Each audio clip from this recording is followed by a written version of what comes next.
Bien, vous êtes dans ce face-à-face sur Géopolitique profonde. Je vous rappelle, la revue, c'est la 17e. Nous étions en octobre, nous sommes maintenant déjà en début novembre. La 18e arrive très rapidement. Vous y avez les meilleurs experts spécialistes que vous appréciez, que ce soit dans les matinales, que ce soit les émissions du midi ou les émissions de plateau du soir, telles que les face-à-face. Je vous rappelle par ailleurs la boutique de Géopolitique profonde. Vous avez des casquettes, des bonnets, des sweats à capuche même, des mugs GPTV. Et évidemment, il y a le mug spécial Borowski. Il ne faut pas avoir peur, celui évidemment du générique Klaus Schwab. Je me tourne tout de suite vers mon invité principal. C'est, pour ce qui me concerne, une vieille connaissance et quelqu'un que j'apprécie pour ses engagements politiques. C'est Maître Alexandre Varrot. Bonjour, Maître. Bonjour. Maître Alexandre Varrot, vous êtes député européen aujourd'hui. Député français au Parlement européen. Voilà, plus précisément, il vaut mieux je suis heureux de vous l'entendre dire ainsi. Et vous l'étiez déjà en 1999.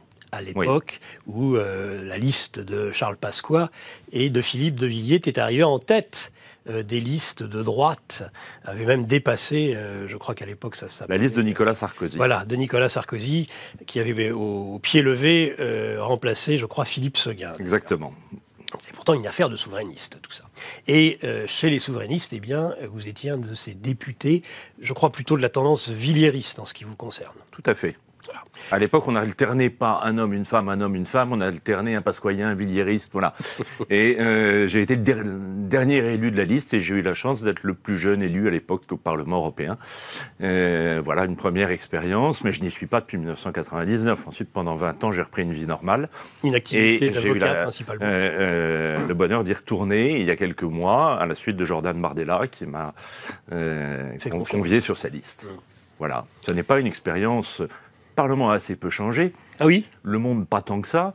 Et ce que je défendais à l'époque est très proche de ce que je vais défendre désormais, ce que nous avons commencé à défendre au sein du Parlement. C'est toujours la voix de la France, une voix souverainiste, l'espoir d'une autre Europe.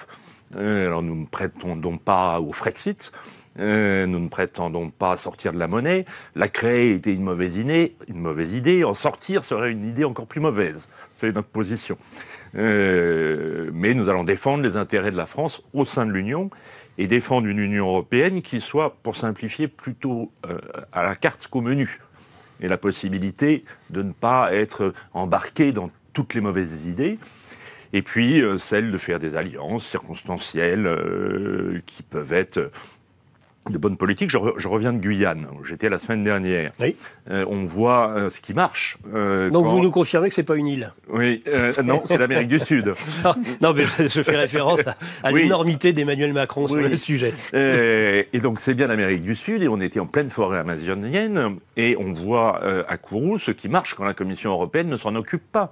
Avec la fusée Ariane, désormais Ariane 6, bientôt une fusée qu'on espère pouvoir récupérer comme SpaceX pour lutter contre les Américains, et qui est un accord entre pays européens qui ont décidé de s'y intéresser. Et puis il y a 6 ou 8 pays qui ne sont pas dans l'affaire. Bien, très bien, tant mieux pour eux, tant pis pour nous, enfin je ne sais pas quoi dire. En tout cas, c'était libre.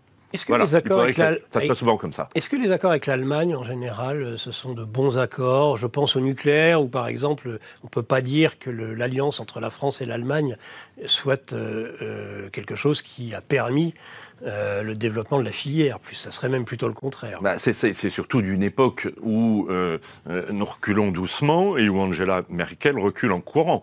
Donc Merkel a fait un tort considérable qui va se prolonger dans le temps, en sortant du nucléaire, à un moment où nous ne développons plus. Et nous commençons à en sortir doucement, mais heureusement moins rapidement que les Allemands. Donc les deux grandes catastrophes d'Angela Merkel, ça sera le nucléaire et le choc migratoire qu'elle a imposé à son pays. Mais bon, c'est l'affaire des Allemands, ce sont les Allemands qui l'ont élu. Et voilà. Alors malheureusement, ce sont nos voisins, donc les affaires des Allemands sont parfois un peu les nôtres. Est-ce que les enjeux, avant d'arriver sur l'élection de Donald Trump, qui est le sujet principal, et ce que ça va occasionner sur l'Union européenne, et qui va d'ailleurs modifier peut-être un certain nombre d'enjeux, comme les BRICS aussi ont peut-être été déjà à l'origine d'un premier basculement du monde. Est-ce que l'Europe que vous retrouvez en 2024, les enjeux sont les mêmes que ceux... vos convictions, elles, n'ont pas changé, ça on l'a compris. Mais est-ce que les enjeux de l'Europe de 99 sont les mêmes que ceux de 2024, ou est-ce que les choses ont changé, se sont aggravées? L'Europe s'est élargie, encore un peu plus, Oui. Nous sommes désormais à 27. Je pense que nous étions à 19 quand j'étais au Parlement européen, je ne suis pas très sûr du chiffre. Les auditeurs rectifieront d'eux-mêmes. Mais en tout cas, elle s'est élargie, donc elle s'est encore un petit peu complexifié, mais enfin, c'est pas tellement plus compliqué d'agir. Un certain nombre de règles sont arrivées après mon départ, et notamment le honteux traité de Lisbonne, et voilà, qui permet maintenant de faire un certain nombre de choses à la majorité qualifiée, et bon, heureusement encore pas beaucoup, et on voudrait aller beaucoup plus loin. Donc, une de nos ambitions au sein du groupe des Patriotes pour l'Europe, qui est le nom de notre groupe, où nous réunissons 12 nationalités, 84 députés. Ça change un peu toutes les semaines, donc ça monte un petit peu, mais je crois que c'est ça. Une de nos ambitions, et il y en a de nombreuses, c'est de maintenir la capacité de chaque pays de dire oui ou de dire non, et donc le rôle essentiel du vote à l'unanimité au sein du Conseil sur les grandes décisions à prendre. Voilà, mais il va se passer probablement beaucoup de choses. Je ne suis pas sûr, on va en parler, que l'affaire américaine changera tant de choses que cela, mais on va voir. Justement, ça allait vous précéder la question principale. C'est un souverainiste, en tout cas il est présenté comme tel. Alors vous allez peut-être me dire qu'un souverainiste outre-Atlantique, ça n'est pas la même chose qu'un souverainiste en France ou en Europe. Mais quand même, il est présenté comme celui qui va ramener la souveraineté, les États-nations. En cela, il est en résonance assez parfaite avec Kazan, avec les BRICS, où il y a aussi ce monde multipolaire qui se met en place, qui n'est plus celui du monde unipolaire dans lequel en 99, on était quand même un petit peu immergé dedans, suite à l'effondrement de l'Union soviétique en 91, le mur de Berlin en 89. On a l'impression que aujourd'hui, par ce basculement du monde, l'Europe va être très fortement, en tout cas impactée. Mais avant même de savoir si elle va être ou pas impactée, moi j'aimerais votre opinion de souverainiste, d'élus justement attachés à la souveraineté nationale, à la souveraineté de la France, de l'élection de celui qui est considéré comme un patriote américain, c'est-à-dire Donald Trump. On va commencer par une tautologie. C'est le choix des Américains.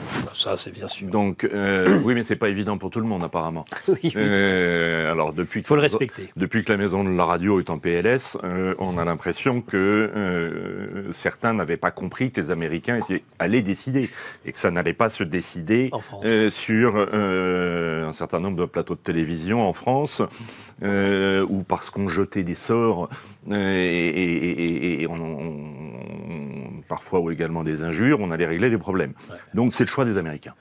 Et la réaction de Marine Le Pen et de Jordan Bardella n'a pas été de dire bravo, nous sommes comme vous. Ça a été de dire on félicite le président des États-Unis choisi par les Américains. Et voilà, eût été un autre qu'on aurait également félicité le nouveau président des États-Unis. Alors, ce président-là, une fois qu'on a rappelé, mais c'est essentiel de commencer par ça. On ne s'occupe pas de la politique intérieure des États-Unis. Voilà. Alors ce président-là, bien sûr qu'il est élu en s'appuyant sur le peuple. Bien sûr qu'il a le souci des migrations comme un grand problème essentiel de son pays. Je crois qu'ils ont 12 ou 13 millions de clandestins. 10 millions en l'espace de 4 ans, ouais. De plus. Bien sûr qu'il n'était pas soutenu par les médias. Bien sûr. Bon, tout ça me rappelle quelqu'un bon, que je connais bien, puisque c'est dans mon parti que l'on trouve un certain nombre de correspondances et dans aucun autre. Maintenant, une fois qu'on a observé ce que tout le monde a vu, c'est quelques ressemblances, voilà. Ça ne dit pas tout de notre avenir. Non. Voilà. Et je veux être prudent parce que, d'abord, je suis un acteur de la vie politique. Je ne suis pas un géopoliticien, je ne suis pas un professeur, je ne suis pas un commentateur. Donc, j'avance à pas compter. Parce que je suis comptable à l'égard de mes électeurs des engagements que nous prenons. Et voilà. Donc, je pense que Donald Trump est essentiellement quelqu'un d'imprévisible. Je vois que ses premières décisions sont des décisions, effectivement, tout à fait internes. Il y a eu un communiqué, alors pas de la Maison-Blanche encore, puisqu'il n'y est pas, il sera le 20 janvier. Il n'est que le président élu, pour l'instant. Voilà, il sera le 20 janvier, mais un communiqué en 8 points aujourd'hui, et les 8 points, on a l'impression qu'ils disent un peu tous la même chose, d'ailleurs, même s'ils segmentent. C'est on va faire le ménage dans l'état profond. On va assécher le marais. Et à peu près à chaque fois, il emploie le terme de corruption, de corrompu, voilà. Donc, il y a un certain nombre de gens qui peuvent s'inquiéter pour leur avenir. Bon. Il pouvait s'inquiéter pour le sien s'il n'avait pas été élu. Oui, certainement. Alors, c'est également une tradition américaine. Voilà, il y a toujours eu une habitude américaine qui n'est pas du tout française, de remplacer les grands chefs d'administration. Et là-bas, ça ne choque personne. Ça va probablement prendre une ampleur plus importante. Mais on voit qu'il commence par s'occuper de politique interne. Qu'est-ce qu'il va faire après? Quels seront ses rapports avec l'Union européenne?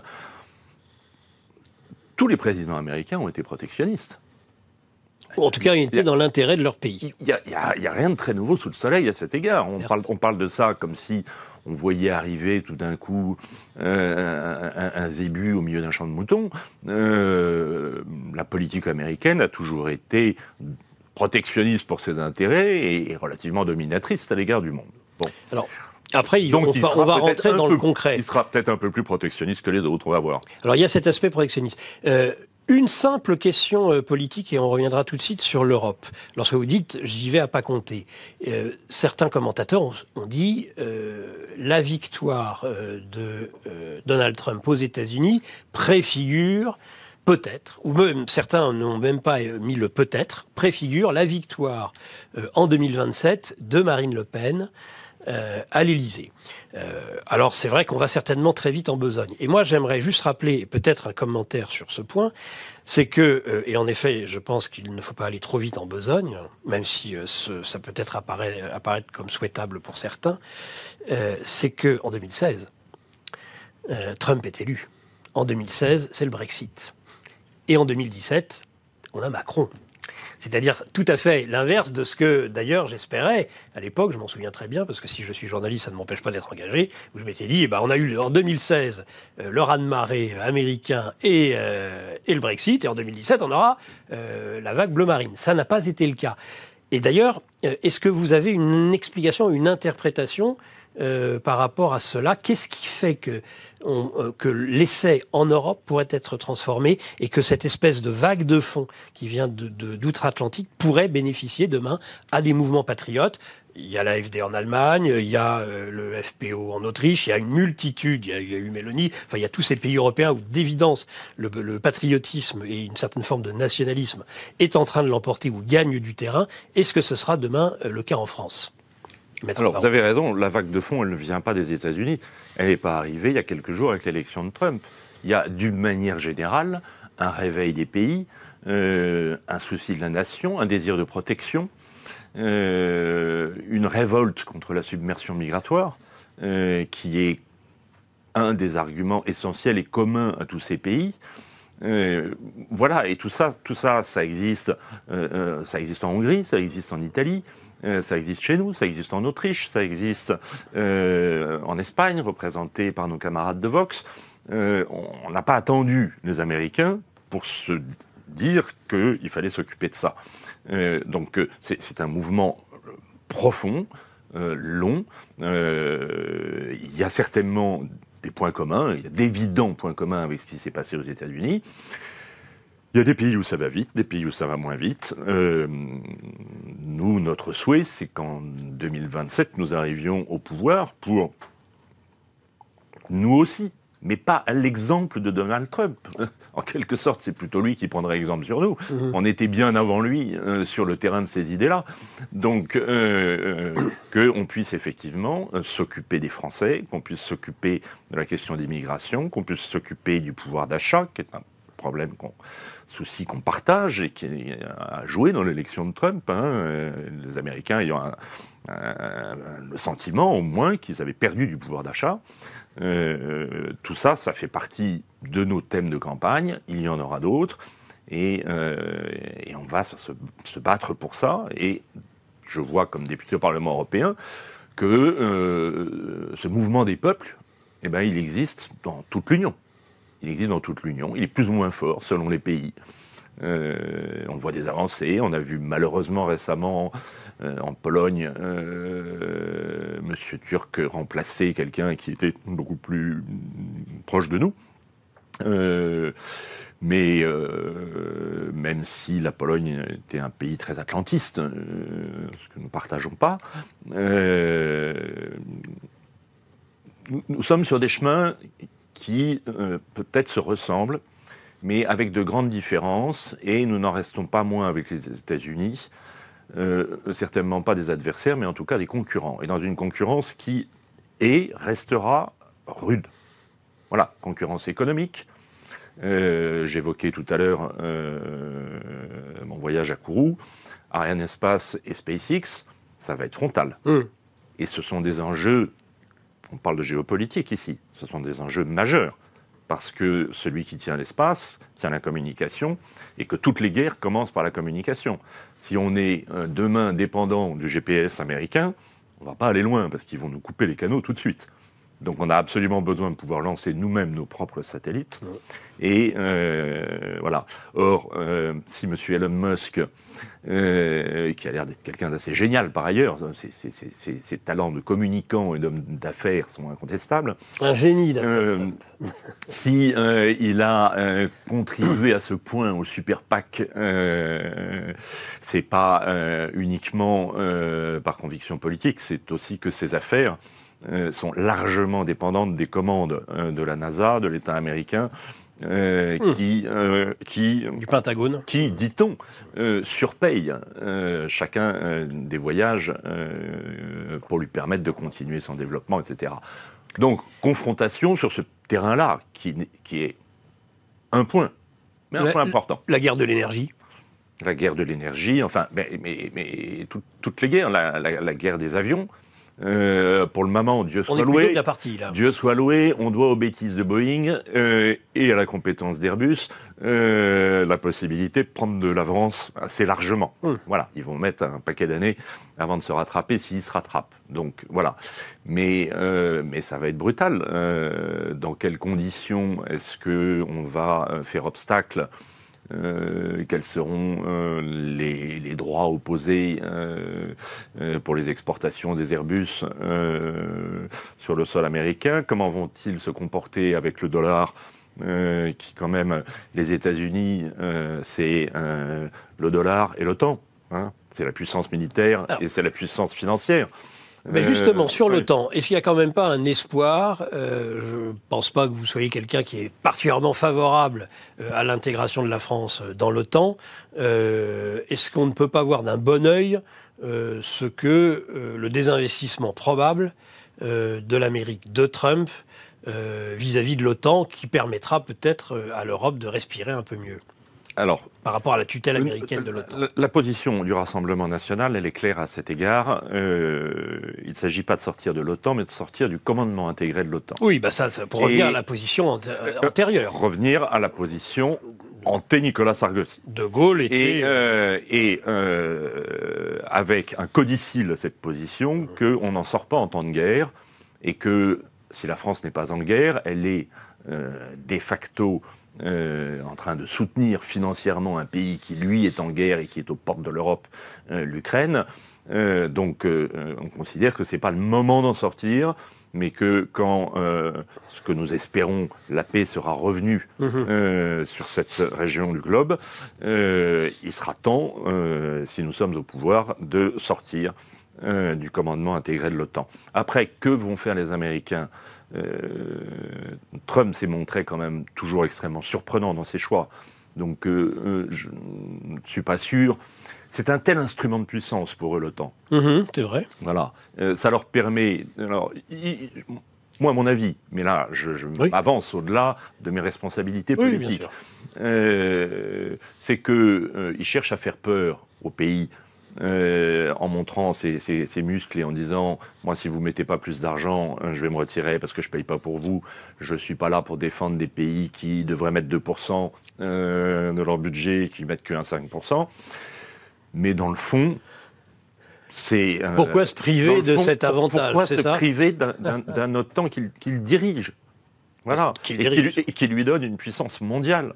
Donc, à mon avis, il y a autant de chances pour qu'il décide de sortir de l'OTAN que pour qu'il renonce à la puissance du dollar comme monnaie de référence mondiale. Voilà. Un point, Alexandre Varro, sur lequel, je pense, vous devez tout de même vous enchanter de la victoire de Trump. C'est pas seulement la politique migratoire, mais par exemple le wokisme. Je pense que le wokisme, il valait mieux Trump par rapport au wokisme, qui ne doit pas être votre tasse de thé, je suppose, que si ça avait été Kamala Harris. Ça, je suis pas tous les matins trumpiste effréné. Ça, on l'a compris. L'homme n'est pas mon genre, mais il n'est pas mon genre parce qu'il est extrêmement américain et que je suis extrêmement pas américain. Voilà. Non, vous êtes dans la fine tradition des souverainistes. Voilà, la culture française et la culture américaine, il y a parfois des difficultés de compréhension. Vous trouvez qu'il y a un emballement, justement, des mouvements patriotes? Mais je vais terminer ma réponse. Oui, je vous en prie, mais c'était pour aller dans votre sens. Votre deuxième question. Très bien. Maintenant, à défaut d'être avec certitude des amis, nous avons bien souvent les mêmes ennemis, et ça crée des liens. Et comme je vous disais tout à l'heure, la maison de la radio en PLS dans la nuit de l'élection, c'est une vraie joie. Et effectivement, cette Amérique qui se révolte contre le wokisme, et c'est une partie de leur élection, j'ai l'impression, c'est une excellente nouvelle, parce que la mauvaise nouvelle, c'est que c'était eux qui nous l'avaient envoyé, le wokisme. C'est eux les inventeurs. Le nom est américain. Vous ne croyez pas que le déconstructionnisme français, l'université française, alors, Derrida, on n'a pas un retour? Oui, alors Derrida, Foucault, on dit les intellectuels voient dans les philosophes français des années 50-60 une justification, mais c'est quand même dans l'université américaine que tout ça s'est construit. Que le virus a muté, en tout cas. Exactement, voilà, très bonne expression. Et qu'il a pris du pouvoir, voilà, parce qu'avant, ça restait quand même assez restreint. Bon, alors, ils nous ont... le même virus, effectivement, a franchi les frontières, il est arrivé chez nous, il a l'influence que l'on sait à Sciences Po, par exemple, qui en est la fabrique des élites françaises, est devenue un véritable cauchemar. Donc, on peut se dire que dans le temps que le wokisme américain a mis pour venir chez nous, une dizaine d'années, peut-être que s'il disparaît chez eux, dans 10 ans, il disparaîtra chez nous. Et évidemment, tout ce qui est du wokisme me révolte. La lutte contre les discriminations, c'est très bien. Il ne faut pas discriminer les gens parce qu'ils sont homosexuels, parce qu'ils sont noirs, parce qu'ils sont... Ça va de soi. Et le Rassemblement national soutient cela sans la moindre ambiguïté. Mais on a un code pénal pour ça. On n'a pas besoin des leçons de morale des uns et des autres. Voilà. Ni de nouvelles lois tous les 4 matins. Voilà, vous savez, ce qu'on nous a fait faire au Parlement, ce qu'on fait faire au Parlement européen, quand on arrive, les nouveaux députés, ça je n'avais pas connu au cours de mon premier mandat. Ouais. Et c'est vraiment un truc totalement infantilisant. Dites-nous. On vous dit, bon ben là c'est très bien, vous êtes député, vous allez le rester, mais si vous voulez accéder à des postes de responsabilité, qui nous sont par ailleurs barrés, devenir vice-président, rapporteur, enfin bref, tout ce qui a un petit peu d'importance, vous allez faire un stage, et un stage pour vous apprendre à ne pas harceler moralement ou sexuellement vos collaborateurs. Donc on passe une matinée dans un esprit purement woke à apprendre. Alors moi, si vous voulez, à 58 ans, avocat depuis 34 ans, mon deuxième mandat parlementaire,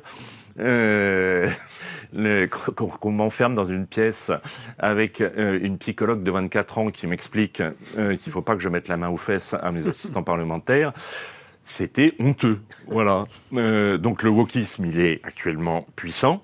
on va le faire reculer.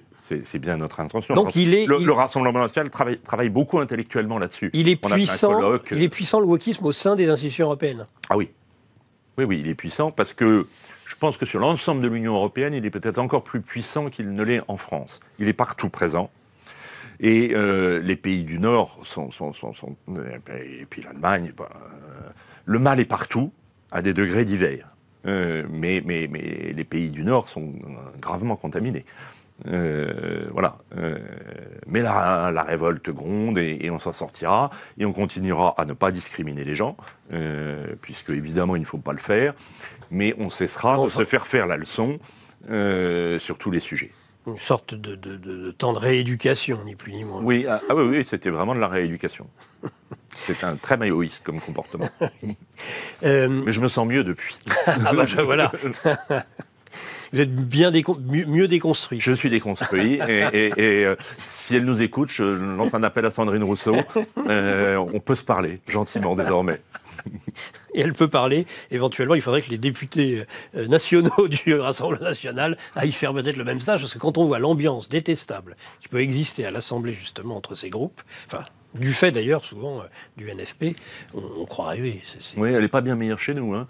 Il y a une règle qui existe, qui s'appelle la règle d'Hondt, qui existe depuis, je sais pas, 5 ou 6 mandats au Parlement européen, qui veut que les postes de responsabilité soient répartis au prorata des groupes. Nous sommes le 3e groupe au Parlement européen. Nous aurions dû obtenir un certain nombre de présidences, de vice-présidences, de présidences de délégations. Moi, par exemple, je devais être élu par acclamation premier vice-président de la délégation Union européenne-Chine. L'acclamation a été plutôt limitée. C'est-à-dire que, alors que tout le monde aurait dû voter pour moi, puisque dans le cadre de la règle, ça faisait partie de la répartition, j'ai eu les voix de mes collègues, et c'est tout. Et on a quitté l'hémicycle. Un de mes collègues des Patriotes polyglottes a crié « Shame on you ». Et on est parti. Mais nous avons également droit à notre ceinture de chasteté au Parlement européen. Voilà. Pour revenir à l'élection de Trump, beaucoup de responsables européens disent c'est le moment ou jamais de se prendre en main. C'est le moment où l'Europe doit... Alors c'est assez confondant à l'origine de dire cela, parce que ça tendrait à dire qu'avant Donald Trump, finalement, ils acceptaient une forme de servitude volontaire, et que maintenant que c'est Trump, il va falloir enfin se prendre en main et devenir indépendant.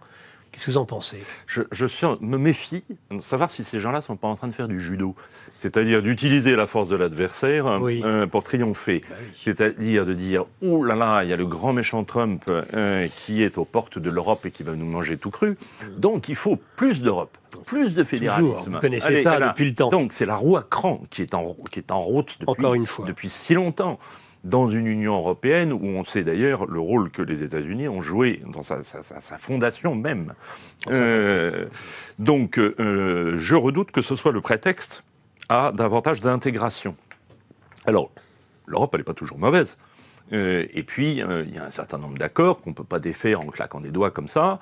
Il y a un certain nombre de domaines, notamment commerciaux. Je pense par exemple aux droits de la concurrence, qui sont très liés aux pays de l'Union. Donc à l'Union européenne elle-même.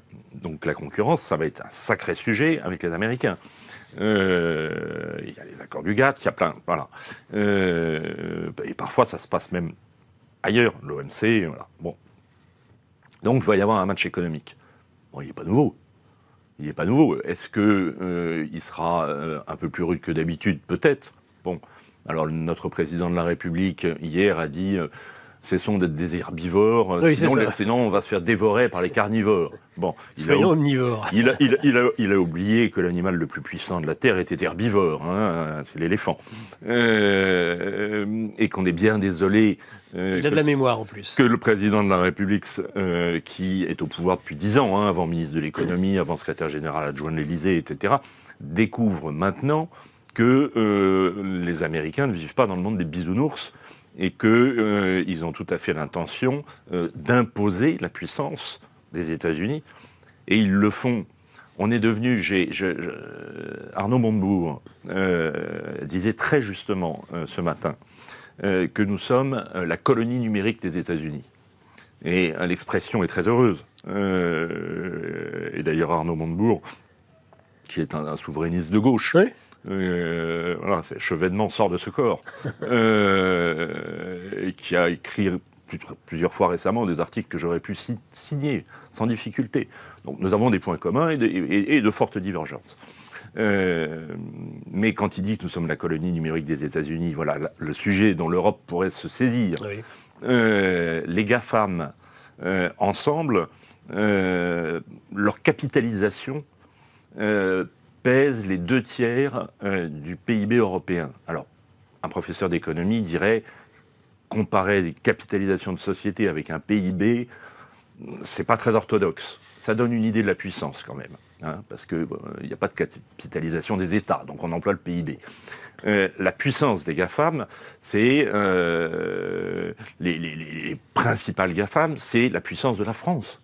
Voilà, une seule. Ils tiennent entre leurs mains toute l'équipe, Amazon et les autres, les grands relais de puissance de demain. Alors ça, il faut s'en occuper d'urgence, parce que l'État américain les soutient, l'État américain les soutiendra encore plus demain. L'État américain n'a, d'ailleurs, avec Biden ou avec Trump, n'a aucun problème avec les milliardaires et l'enrichissement. Le danger, pour le moment, le plus concret et le plus précis, c'est pas de se demander ce que M. Trump va faire ou ne pas faire, c'est de constater que nous sommes des nains numériques dans un monde ultra numérique. Voilà. Et donc, il faut encourager en France, où on a parfois de vrais talents, qui malheureusement trop souvent s'exportent, oui. Encourager en France les compétences qu'on peut trouver en France, et puis là où on ne peut pas trouver la taille critique, eh bien trouver des partenaires dans l'Union européenne, effectivement, pour faire bien, pour faire Galiléo, pour faire un certain nombre de choses qu'on fait mieux ensemble que tout seul. Mais c'est un vrai sujet de préoccupation. Le pendant du numérique, c'est la liberté d'expression. Thierry Breton a eu mal à partie avec justement X, Elon Musk sur ce sujet. Les GAFAM, c'est aussi un moyen de contrôler l'information. Est-ce que vous mettriez le numérique européen au service de cette liberté d'expression? On a pu le voir, quoi qu'on puisse penser de la guerre entre l'Ukraine et la Russie, l'interdiction d'un certain nombre de médias parce qu'ils seraient attachés à un pays contre lequel eh bien, nous avons des intérêts divergents. Est-ce que ce n'est pas contrevenir globalement à la liberté d'expression? Est-ce que de toute façon, il n'y a pas une atteinte de plus en plus importante à la liberté d'expression? Et ça aussi, outre-Atlantique, c'est un vent quand même de liberté qui semble souffler. En tout cas, c'est ma conviction. Alors, déjà, le droit américain permet une liberté d'expression qui est très supérieure à la nôtre. Ouais. L'article 2, je crois, de la Constitution est à cet égard extrêmement puissant. Et là, c'est l'avocat qui vous parle. Lorsque vous avez des propos diffamatoires qui sont tenus et dont on observe qu'ils émanent d'un serveur américain, et qu'un juge d'instruction envoie une requête pour que des actes d'enquête soient faits et qu'on identifie la personne qui se trouve derrière, il n'a strictement pas la moindre chance d'obtenir même une réponse. Voilà. Donc les Américains protègent la liberté d'expression, surtout la leur, de la manière la plus féroce. Chez nous, le problème de la liberté d'expression n'est pas tellement le problème du droit, quoique il y aurait beaucoup à dire sur ce que la Cour européenne des droits de l'homme a fait dans ce domaine, mais c'est surtout un problème de réseau, c'est-à-dire que voilà, les grands médias sont tenus par des gens qui ont des affinités de pensée et qui laissent peu de place voilà, à la contradiction, à l'alternance, tout court. On voit quand par hasard un média sort un peu la tête de l'eau et donne la parole à des gens qui ne sont pas Raphaël Glucksmann ou Sandrine Rousseau. ça tourne vite au scandale. Et les autorités de contrôle se demandent si ce média a bien le droit de continuer à parler. Donc est-ce qu'une des solutions, c'est pas le numérique? Est-ce qu'une des solutions, c'est pas les médias alternatifs? C'est une des solutions. Sur lequel s'est appuyé beaucoup Trump, d'ailleurs, pour se faire élire. C'est une des solutions, c'est comme vous le faites, c'est de s'affranchir, effectivement, des contraintes imposées par, j'aime pas beaucoup ce mot, mais le système médiatique qui est monocolore. Voilà, tout rouge, rose, vert. Donc ça fait 3 couleurs quand même, mais qui manque de fantaisie. Alors de temps en temps, on lâche un petit bout pour faire pluraliste. Ouais. Mais bon, on sait bien que c'est pas vrai. Et il n'y a qu'à voir les soirs des résultats des élections européennes ou du premier tour des législatives en France. Quand on a les premières images à l'écran, avant 20h, il suffit de regarder la tête des journalistes pour savoir si on a gagné ou pas. Voilà. Quand ils ont l'air totalement dépressifs, on a des belles têtes de droupis, c'est que c'est bon pour le Rassemblement national. On peut commencer à sourire. Voilà. Qu'est-ce que je voulais dire?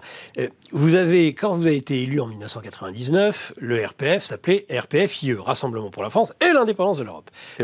Pourquoi l'indépendance de l'Europe? Si je me souviens bien, c'était entre autres à cause de la crainte de l'adhésion de la Turquie au sein de l'Union européenne. Est-ce que ce type d'enjeu, aujourd'hui, perdure? Les Turcs, pour le moment, c'est difficile à comprendre parce que hier ou avant-hier, Recep Erdogan était sur la photo avec, alors ça n'était pas une réunion de l'Union européenne, c'était un autre format, plus nombreux, mais la Grande Europe. Oui. La Grande Europe. C'est pas celle du général de Gaulle, je crois jusqu'à la frontière ukrainienne. La Grande Europe sans la Russie. Mais avec Erdogan. Tiens. Alors, avec Erdogan, qui tout d'un coup revient en Europe. Bon, c'est l'autre. À ma connaissance, la seule partie européenne, c'est Byzance. Ah non, Constantinople. Oui. Non, Istanbul. Appelons-le comme on voilà. Et c'est pas un pays européen. Voilà. Et c'est un pays dont les perspectives d'adhésion à l'Union européenne, même si c'est toujours un pays qui est dans un processus d'adhésion, c'est pas demain la veille, ma bonne dame, qu'une chose pareille arrivera. Et Dieu soit loué. Mais de temps en temps, on lui fait un petit clin d'œil. Il vient serrer la louche et apparaître sur la photo. Et vous pouvez être sûr que demain, il va menacer les Grecs, qu'il va injurier le président de la République française, comme il le fait très volontiers, tout le monde. Donc nos rapports avec la Turquie sont un petit peu étonnants. Mais la Turquie est un membre de l'OTAN. Eh oui. C'est peut-être pas son rapport, je ne sais pas. Il y a là des mystères qui me dépassent. Et il se dit que Donald Trump, contrairement aux démocrates, aurait des rapports plutôt, si ce n'est excellents, plutôt de bons rapports avec Erdogan, ce qui n'était d'évidence pas le cas avec Obama et avec les démocrates. Ça, c'est aussi à noter. Il reste 5 minutes d'entretien, Maître Varro, et c'était un plaisir de vous recevoir dans ce face-à-face. Si vous pouviez nous donner, parce qu'il y avait en effet l'élection de Trump, votre analyse en tant que député français au Parlement européen de cet autre basculement du monde que sont les BRICS. Sur le plan économique, géopolitique, un monde unipolaire vers un monde multipolaire, ça c'est tout de même, par rapport à votre expérience de la fin du XXe siècle, un enjeu considérable qui va modifier, à mon avis, beaucoup de choses, même au sein de l'Union européenne et pour la France elle-même. On ne pouvait qu'être frappé par la photo il y a peut-être 10 jours, où on voit à Kazan Vladimir Poutine, qui, je vous le dis tout de suite, ne m'inspire aucune forme de sympathie. Et je suis de ceux qui ne mégotent pas pour dire que la guerre en Ukraine est une guerre d'agression absolument insupportable. Donc moi je voudrais que les Russes reviennent dans leur terre et qu'on en termine avec cette guerre et que la paix soit faite. Étant rappelé cela, il a fait un coup politique incroyable. C'est-à-dire qu'en pleine guerre, alors qu'il y a tout de même une réprobation assez forte dans le monde, il réunit le petit monde occidental. Il réunit le président chinois, il réunit le président indien, il réunit le sud-africain, enfin, tout ce qui compte. 80% de la planète, en termes de population. Voilà, tout ce qui compte dans le monde, à part l'Union européenne et les Américains. Alors, sans l'Union européenne et les Américains. Et au sein de l'Union européenne, de plus en plus de pays qui sont en train de faire... Poutine devient un élément de fracture au sein de l'Europe. Il y avait un très bon article dans le Figaro aujourd'hui sur le sujet. Oui, bon, c'est pas avéré tout ça pour le moment. En tout cas, force est de constater, même si on le déplore, qu'il fait un coup. Voilà. Et donc, s'il réussit ce coup, c'est qu'il y a quelque chose à observer, parce que nous, notre problème français, c'est d'être en situation de tenir compte des réalités du monde et de nous y adapter, éventuellement de nous en défendre. Il n'est pas certain que ces gens nous veuillent beaucoup de bien. Alors, je ne crois pas du tout au fantasme de Raphaël Glucksmann qui croit que les Ukrainiens sont en train de mourir pour la France. Ils ont mis 1000 jours à faire 100 km en Ukraine. Ils ne sont pas arrivés à Paris. Hein. Non. Donc, c'est pas ça le problème. Bon, mais ils ne sont pas non plus bienveillants, et de toutes les manières, cette guerre est malveillante. Mais il faut regarder ce qui se passe avec ces gens-là.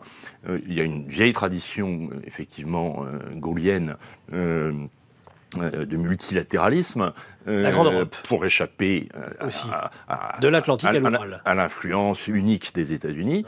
Et on parle avec tout le monde. On est le premier pays à avoir reconnu la Chine à un moment où c'était pas évident. Et cette Chine communiste n'inspirait aucune sympathie en tant que telle à De Gaulle. Mais on n'est quand même plus chez les communistes. Non, mais au moment où on la reconnaît, on y est vraiment. Et à ce moment-là, mais il pense que l'intérêt de la France, c'est parler à tout le monde, et c'est parler à ce grand pays. Il était bien visionnaire, parce que c'était à l'époque un pays pauvre et enclavé. Et aujourd'hui, c'est la puissance que l'on sait. L'Inde est devenue la puissance que l'on sait, désormais le pays le plus peuplé au monde. Bien sûr qu'il faut parler avec tous ces gens. Les Indiens, je crois, sont des clients de nos matériels militaires. Voilà, c'est ce monde de demain multipolaire est évidemment pas une mauvaise nouvelle, et que voilà, on va se battre pour y trouver les intérêts des Français, pour que que persiste la culture française, l'indépendance de la France, du travail pour les Français. Voilà. Mais fondamentalement, moi je parle aux souverainistes et aux courants souverainistes que j'ai bien connus. Il y a 25 ans de cela. Ça fait un quart de siècle. 99. Je ne le rappelais pas trop souvent. Oui, évidemment. Bon, après tout, en vieillissant, on prend aussi de l'expérience, et puis du recul sur les choses. C'est vrai, du recul aussi. On considérait, les gaullistes, tout du moins, que la France était un pays civilisation, était un pays qui en lui-même avait une vocation universelle. Est-ce que on peut encore tenir ce genre de propos aujourd'hui, ou est-ce qu'il faut admettre que la France aujourd'hui, si elle ne doit pas se fondre, en tout cas, se doit de vivre sa vie au sein de l'Union européenne? Question.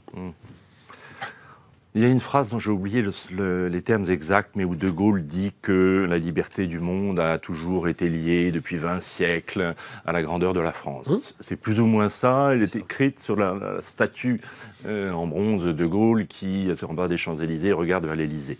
Une belle statue d'ailleurs. Cette phrase est très belle. Légèrement mythomaniaque quand même.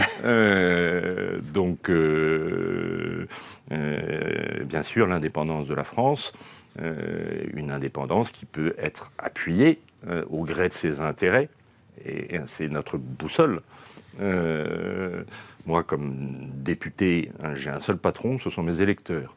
Et les Français, ils ne doivent de compte à personne d'autre qu'à la France. Et voilà, après, on s'appuie sur les autres, essentiellement sur l'Union européenne. C'est naturel, puisque nous avons une communauté de culture, une communauté d'histoire. Ça crée des liens de s'être beaucoup battus entre soi. Voilà. Et puis, il y a cette culture chrétienne que nous partageons, le manteau d'église qui a recouvert l'Europe, le travail des moines, tout ça, a créé quelque chose. Il y avait vraiment que Jacques Chirac pour ne pas voir les racines chrétiennes de l'Europe. L'Europe avait des racines chrétiennes. Donc c'est là que sont en priorité, parce que ce sont nos voisins et parce que nous avons des choses en commun, nos premiers alliés. Mais rien ne nous interdit d'être, dans certaines circonstances, alliés avec d'autres. Voilà. Et surtout, ne jamais être inféodé à personne. Eh bien, merci beaucoup. Ces mots dignes d'un souverainiste, ne jamais être inféodé à personne. Merci beaucoup, Alexandre Varrot. Merci, Nicolas. Eh bien, je vous souhaite une excellente soirée. À vous aussi, bonne émission. Eh bien oui, chers internautes, c'était la première partie de cette émission. Une petite annonce et on revient tout de suite après.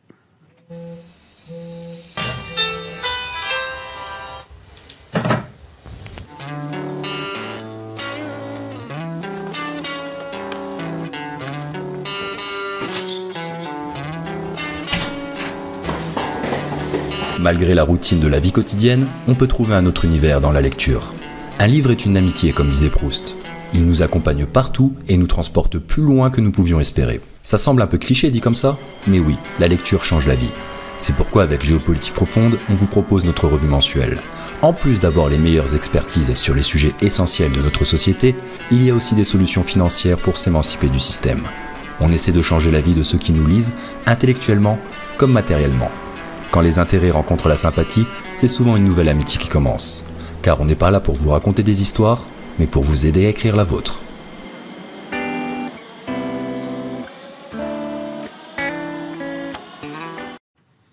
Voilà, chers internautes, c'était la petite pause de ce face-à-face. C'était le premier face-à-face et il va y en avoir un deuxième. Évidemment, il y a aujourd'hui, chez les Patriotes, plusieurs versants. Et je dirais que c'est la pluralité aussi que l'on vous doit, la pluralité de l'information qui m'a amené, après Alexandre Varrot, d'inviter une seconde personne. Auparavant, je vous le rappelle juste, le magazine de Géopolitique Profonde, une semaine de gratuité en sa version papier comme dans sa version numérique. Et la boutique pour y faire vos achats si vous le souhaitez. Mug, casquette, sweat à capuche et même bonnet. Faire un beau look avec ça.